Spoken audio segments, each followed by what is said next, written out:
the new H2 is on a leader bike platform of some sort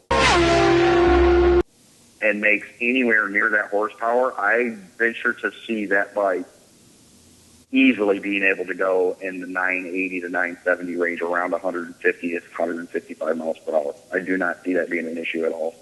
Wow, but realistically, let's say if Kawasaki were to supercharge a 750 triple, if they went that route, what kind of numbers do you think that bike would have? Just knowing Kawasaki and how they design their bikes. I would expect them to do the supercharged system in a peak boost range of 5 to 6 psi. It's going to be a relatively low compression engine, so it can run on 89 or 92 octane fuel, or 91 octane, which is available in California there. I would expect to see a very moderate horsepower rating of around 160 horsepower. But the kicker is the torque range on that machine is going to be pretty close, if not north of 200 foot-pounds. That's insane. Wow. And that's just a 750. All right, so as we discussed, they're most likely not going to do that, and I can see why. I mean, that's just an insane amount of torque. Putting a supercharger on a bike, I mean, that's going to be minimal weight added to the bike. I mean, right? It's not that much weight. No, actually, my race supercharger kit weighs less than a turbo than a turbo system. So, the actual addition of weight to the motorcycle, I can't see it from, just a standard, non-forced inductive motorcycle to that supercharger. I don't see it really adding more than 15 to 20 pounds of weight to the bike. So that means if they build a bike like this, the people riding the bike will not be riding the bike. It's going to be ridden by the electronics, because an average rider is not going to be able to control a bike with 200 foot-pounds of torque without killing themselves. And that's where, that's a good point where Kawasaki has been developing their KRTC setup that is on the ZX-10R and the ZX-14R through their power levels and traction control, and then now their ABS stuff, which works very well too. It's going to be very interesting to see what they do with their power levels.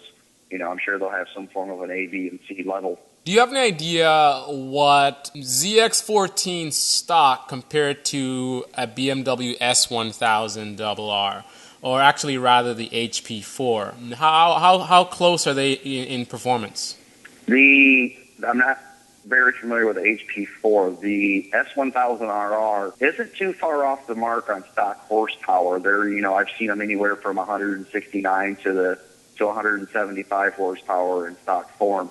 Where they really missed the bar is in the torque range. We had our bike made over 100 foot-pounds of torque from 3,000 RPM all the way out, and peaked at about 160 foot-pounds. Which bike is that? Which is the ZX-14R. Oh, okay.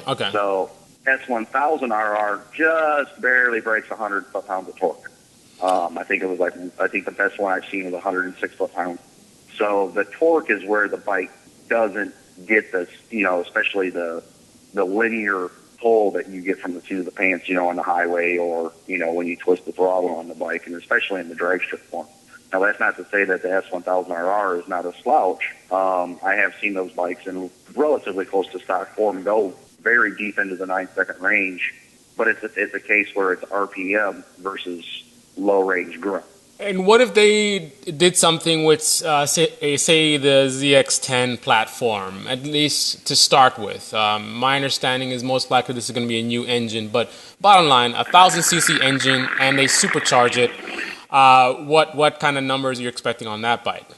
Based on... If they take the current ZX-10R and add a supercharger with 5 pounds of boost, 6 pounds of boost, we're just saying, off the top of our head, I couldn't imagine it would be more than that, just due to the, current fuels with ethanol and all that jazz. I would expect to see that bike would easily crest 200 horsepower and make, it would make in the mid 100 foot-pound range. It'd be 130 to 150, somewhere in there, I would assume. That would be a very brutal motorcycle. Kawasaki will not sell anything else but that bike. And tuning and the addition of maybe a couple pounds of boost, being able to break, 250 horsepower with a production motorcycle is absurd. What would it cost, do you think? The bike itself? Yeah. I would venture to say MSRP is going to be probably somewhere in the range of $17,000 to $18,000. You know, between 17 and like 18.99. It's going to be expensive. And it's going to be bragging rights for sure. Oh, absolutely. You know, I mean, Kawasaki's already king of the hill at the moment. So this right here will just be, you know, a step further. And just so we're clear. It makes you wonder what's to come after that. You know, typically Kawasaki will revamp a leader or a smaller motorcycle before they go to the big dog. So there might be a supercharged ZX14 in the future. Well, just so we're clear, and let's say, so for a ZX10 rider, so you're riding a ZX10 and you're familiar with the power band and all that stuff.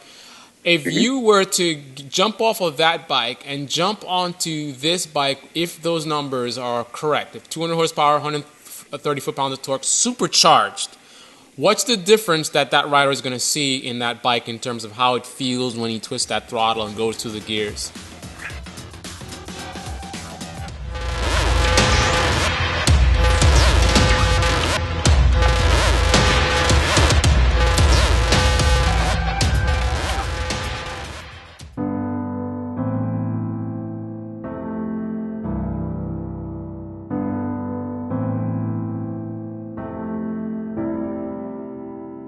Freedom, it's liberating to get on your bike and just go and take a nice ride. All the problems seem to go away.